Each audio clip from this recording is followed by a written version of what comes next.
नमस्कार दोस्तों, हर्षित द्विवेदी एजुकेशन द्वारा बनाया और एक वीडियो में आपका स्वागत है। मेरा नाम है विनीत सागर। आज की इस वीडियो में हम डिस्कस करेंगे दोस्तों the Nambi effect. Indian space research organisation ISRO के एक सीनियर साइंटिस्ट थे नंबी नारायणन साहब। इनकी लाइफ में ऐसा क्या हुआ था 1994 में जिसकी वजह से इनकी personal life, social life, career सब बर्बाद हो गया था। आज की इस वीडियो में हम वो सारी चीज़ें डिस्कस करेंगे। सबसे पहले नंबी नारायणन साहब के बारे में छोटा सा इंट्रोडक्शन, इनके करियर के बारे में, बैकग्राउंड ऑफ द केस, वो केस के बैकग्राउंड हम चेक करेंगे दोस्तों जिसकी वजह से इनके ऊपर जासूसी का चार्जेस लगाया था। एस्पियोनेज चार्जेस क्या क्या था, द कॉम्पनसेशन पार्ट, जब CBI ने केस टेक ओवर करने के बाद इन्वेस्टिगेशन करके ये साबित कर लिया कि नंबी नारायणन साहब इनोसेंट है, इसके बाद गवर्नमेंट की तरफ से क्या क्या कॉम्पनसेशन मिला इनको। फाइनली अब एक फिल्म आने वाला है जिसमें R माधवन नंबी नारायणन साहब का रोल प्ले कर रहा है, उसके बारे में भी डिस्कस करेंगे। तो दोस्तों आगे जाने से पहले लेक्चर पर लाइक का बटन जरूर दबाइएगा। चैनल को अब तक सब्सक्राइब नहीं किया हो तो सब्सक्राइब ही कीजिएगा।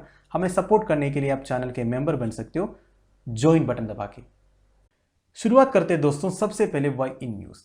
सबसे ज्यादा न्यूज में इसलिए आया था, रिसेंटली एक मूवी का ट्रेलर लॉन्च हुआ था जिसका नाम है रॉकेटरी द नंबी इफेक्ट। इस मूवी को डायरेक्ट किया है actor R Madhavan. R Madhavan को आप जानते होंगे, तनु वर्ट्स मनु, 3 इडियट्स जैसे मूवी में काफी अच्छा परफॉर्मेंस दिए थे R माधवन। इस मूवी में एस नंबी नारायणन रोल भी प्ले कर रहा है R Madhavan. First look poster आप इधर देख सकते हो। ये मूवी बेसिकली एक बायोग्राफिकल ड्रामा रहेगा based on the life of Nambi Narayanan, जिनके अगेंस्ट एस्पियोनेज का फोर्स एक्यूजेशंस किया था। बाद में CBI कोर्ट ने इनको फ्री किया था। जितने भी एक्यूजेशंस था इनके अगेंस्ट वो सारे गलत था करके CBI ने बोल भी दिया।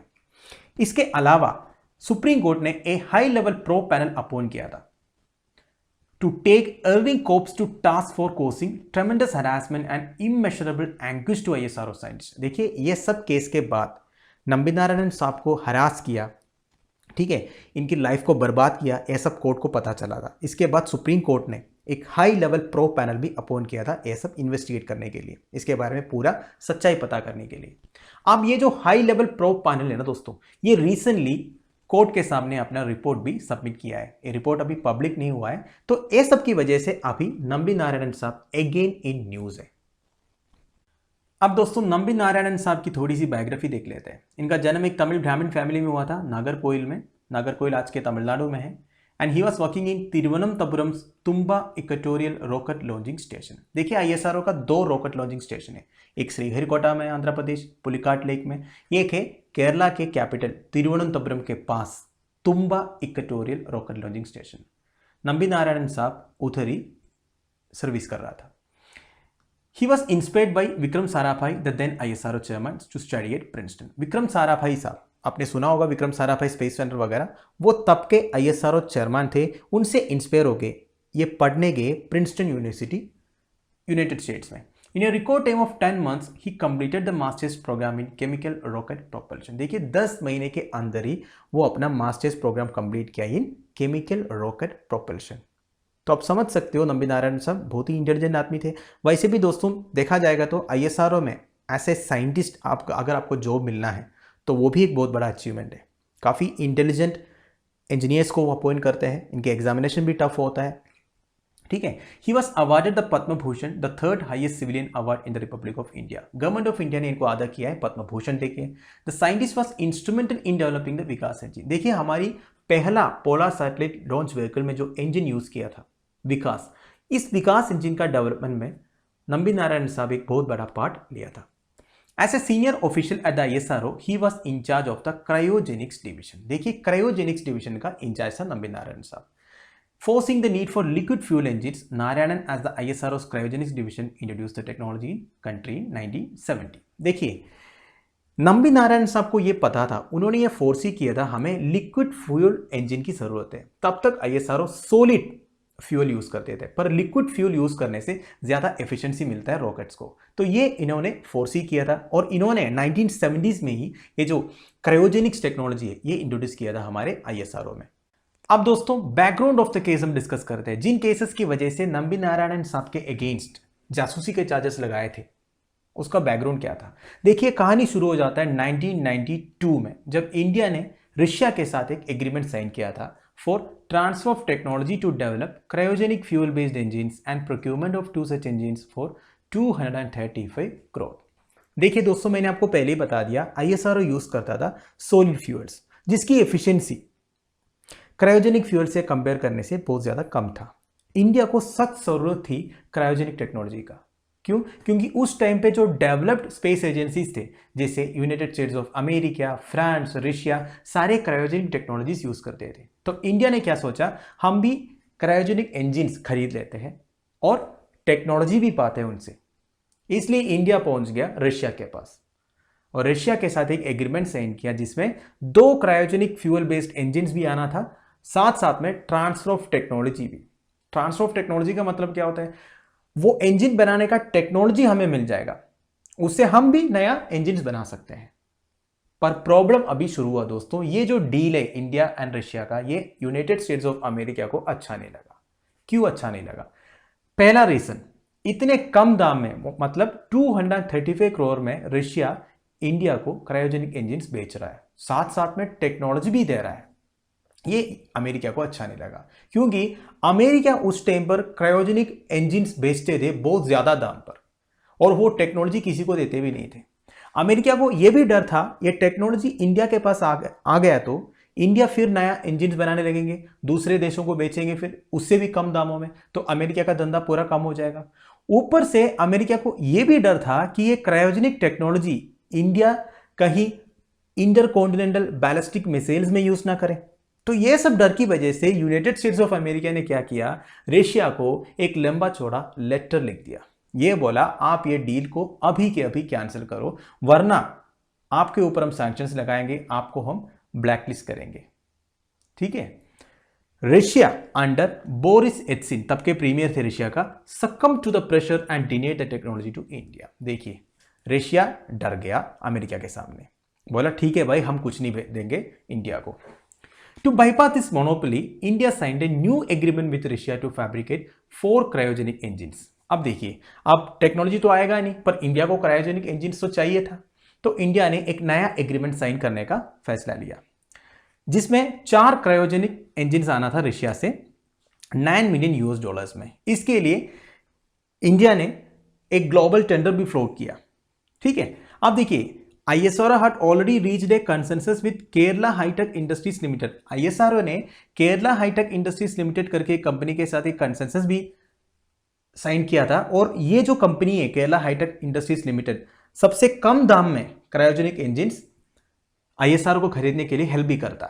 पर ये सब कुछ हो नहीं पाया। बेसिकली मेरा कहने का मतलब है, ट्रांसफर ऑफ टेक्नोलॉजी अमेरिका की वजह से हो नहीं पाया, और 2 क्रायोजेनिक इंजन आना था वो भी हो नहीं पाया, वो कॉन्ट्रैक्ट तो कैंसिल हो गया। इसके बाद इंडिया ने जितने भी ट्राई किया ना, वो सब हो इसलिए नहीं पाया क्योंकि तब आ गया ये स्पाइस स्कैंडल ऑफ 1994।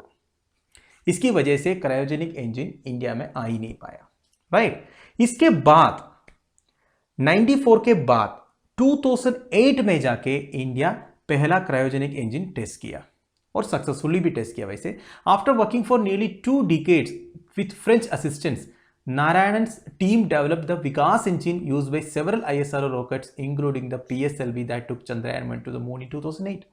इसके बाद इंडिया ने खुद क्रायोजेनिक टेक्नोलॉजी डेवलप किया, जो हमारे पोलर सैटेलाइट लॉन्च व्हीकल में भी यूज होता है, जिसके जो विकास इंजन है, जो चंद्रयान-1 को लेके गया था चांद पर। The Vikas engine is used in the second stage of PSLV and as a second and 4 starpoint stages of GSLV also. तो GSLV में भी जो हमारा जियो सिंक्रोनस सैटेलाइट लॉन्च व्हीकल, उसमें भी यूज होता है। तो बेसिकली मेरा कहने का मतलब ये है दोस्तों, ये जो स्पाइस स्कैंडल हुआ, उस स्कैंडल के बारे में हम आगे डिस्कस करेंगे। ये जो स्पाइस स्कैंडल हुआ 94 में, इसकी वजह से जो क्रायोजेनिक टेक्नोलॉजी इंडिया में आना था, वो 2 डिकेड लेट हो गया। अब दोस्तों, द एस्पियोनाज चार्जेस, ये पूरे स्कैंडल में हुआ क्या था, नारायणन साहब के अगेंस्ट क्या क्या चार्जेस लगाए थे जासूसी के, जिनकी वजह से इनको अरेस्ट किया था, वो सब के बारे में हम इधर डिस्कस करेंगे। ये एक बात मैं कहूं दोस्तों, सच बात तो यह है, नंबी नारायणन साहब को और इनके साथ में जितने ISRO साइंटिस्ट थे जिनको भी अरेस्ट किया था, उन सबको यह मालूम भी नहीं चल रहा था कि हो क्या रहा है। बाद में CBI ने इन सबको इनोसेंट प्रूव किया था, तो तब ये बेचारों को यह भी नहीं पता था इनको क्यों अरेस्ट कर रहा है। कोई ना कोई ये सब अरेस्ट के पीछे खेल रहा था। अब वो कौन है, इनके मोटिव क्या थे, ये सब अभी भी मालूम नहीं है। थोड़ा बहुत पॉलिटिकल रीजंस है, वो मैं आपको आगे बताऊंगा। At the height of his career, he was accused of being a spy and leaking important defense secrets to two alleged Maldivian intelligence officers, Mariam Rashida and Fawzia Hassan. तो charge ये लगाया था, इंपॉर्टेंट डिफेंस सीक्रेट्स इन्होंने दो Maldivian intelligence officers को leak करके दिया। ये चार्ज लगा के इनको अरेस्ट किया था, जिनका नाम थे मरियम रशीदा एंड फोसिया हसन। आप देखिए, ये जो लेफ्ट साइड में आपको दिख रहा है, ये है मरियम रशीदा, ये है फोसिया हसन। इन दोनों को बाद में अरेस्ट किया था।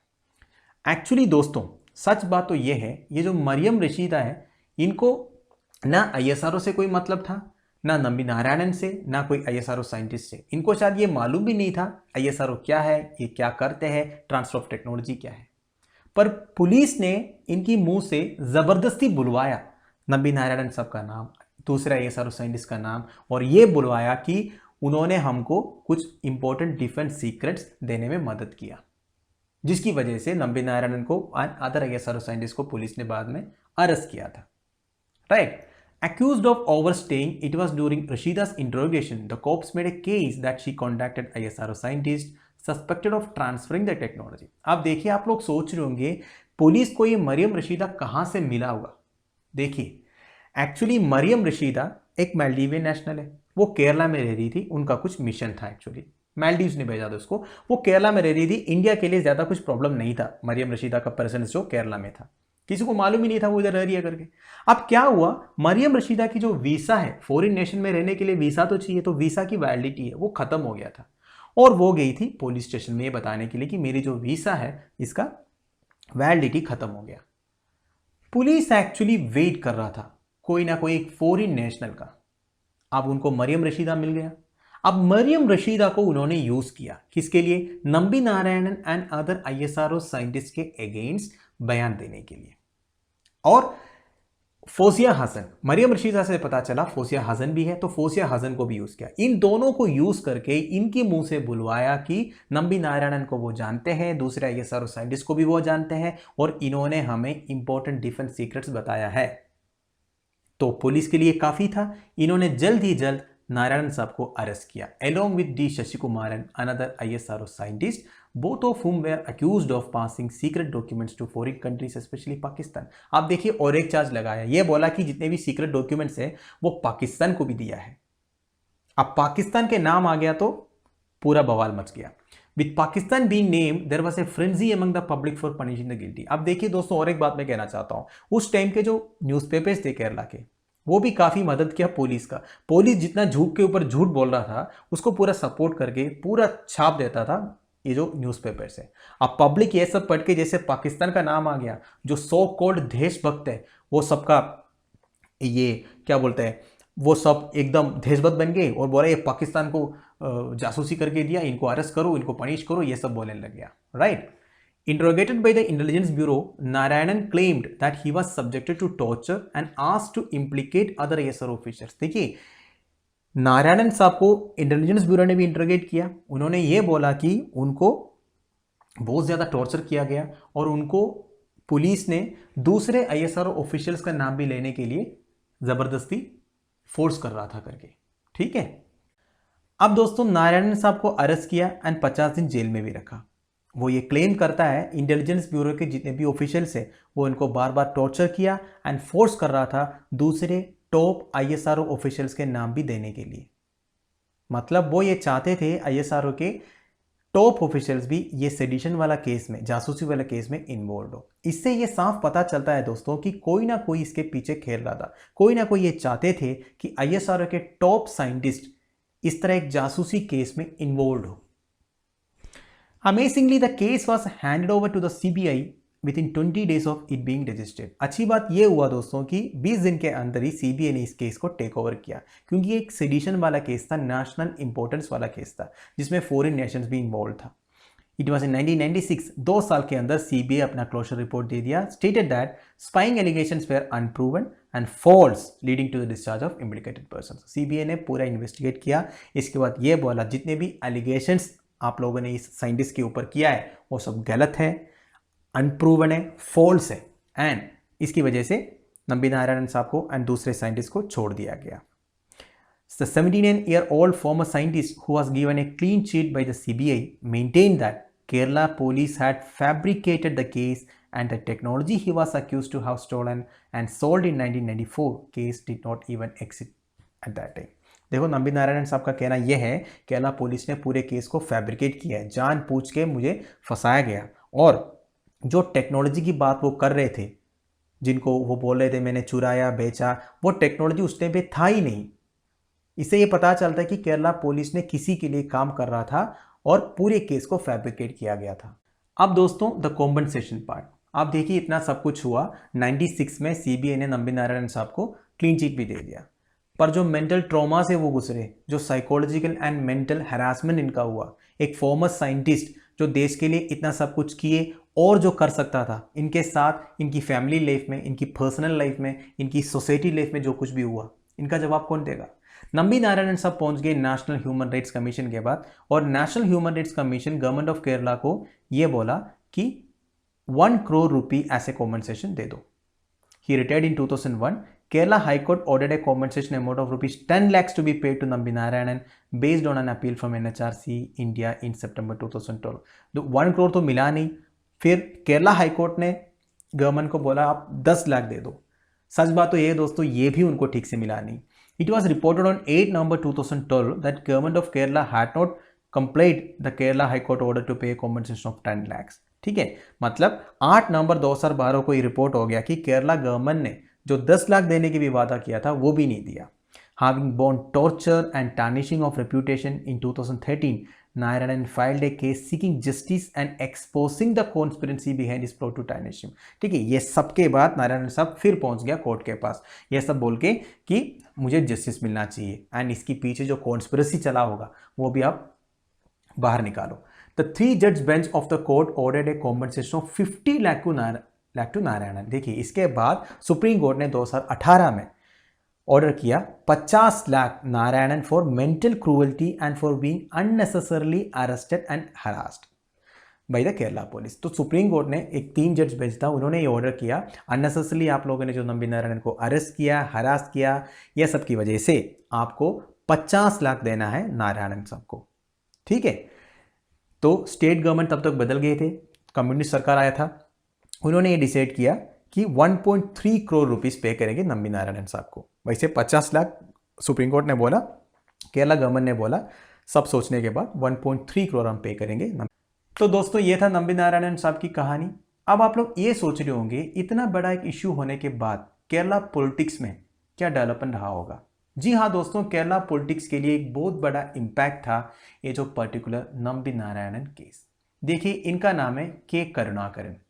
के करुणाकरन एक सीनियर कांग्रेस लीडर थे, तब के केरला के सीएम भी थे।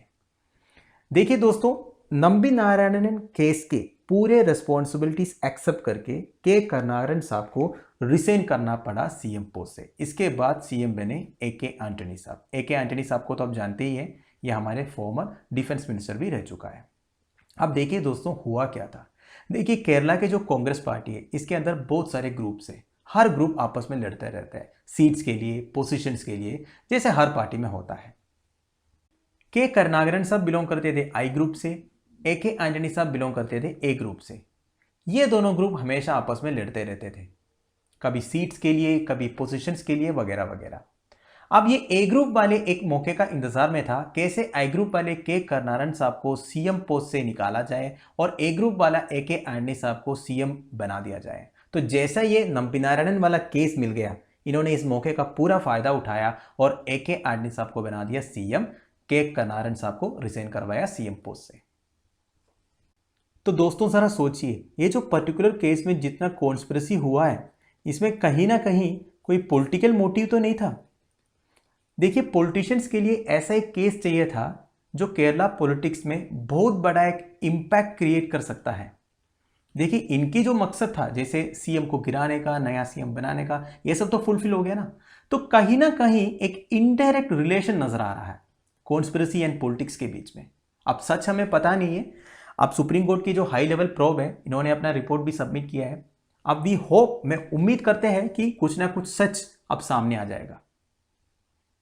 तो दोस्तों फाइनली द सेलुलॉइड वर्जन।